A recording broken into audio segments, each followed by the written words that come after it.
امروز شاهد یک رویداد مهم سوای علاقه و تلکمونیکاسیا هستیم.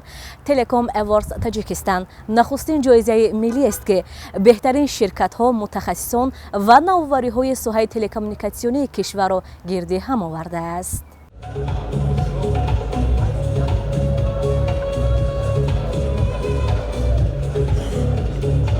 بخشیده به روز تلویزیون، رادیو و کارمندان سوهای علاقه مراسم جنبستی و قدردانی غالبان نخستین جایزه ملی سوهای علاقه تلکام اواردز تاجیکستان 2025 برگزار گردید. جایزه مذکور با ابتکار خدمات علاقه نزد حکومت جمهوری تاجیکستان تأسیس یافته. هدف آن معین نمودن پیشرفت‌های واقعی سوهای تلکمونیکاسیا، بلند برداشتن صفت خدمت‌رسانی، رشد اینفراستراکتور رقمی و تحکیم رقابت سالم در بازار علاقه کشور میباشد. در آغاز یاردمچی پرزیدنت جمهوری تاجیکستان اوید به مسائل اقتصادی حکمت‌الله نعمت‌الله کارمندان سوها را با افتخار روز تلویزیون، رادیو و کارمندان سوهای علاقه تبریک نموده تاکید داشت که تشکیل چنین جایزه برای رشد استوار بخش تلکمونیکاسیا زمینه مساعد فراهم می‌آورد. تلکام اواردز تاجیکستان 2025 پلتفرمای مهمی ارزیابی شفاف، هوسمندسازی شرکت‌ها و جاری نمودن معیارهای نوی خدمت‌رسانی در سوهای علاقه میباشد. همچنین در ادامه سردار خدمات علاقه نزد حکومت جمهوری تاجیکستان اسفندیار سعدالله سخنرانی نموده ابراز داشت که رشد اقتصادی رقمی و تطبیق تکنولوژی‌های معاصر از سطح و صفت خدمت‌رسانی‌های تلکمونیکاسیونی وابستگی مستقیم دارد و محض رقابت سالم می‌تواند به بهتر شدن خدمت‌رسانی و جاری گردیدن نوآوری‌ها مساعدت نماید.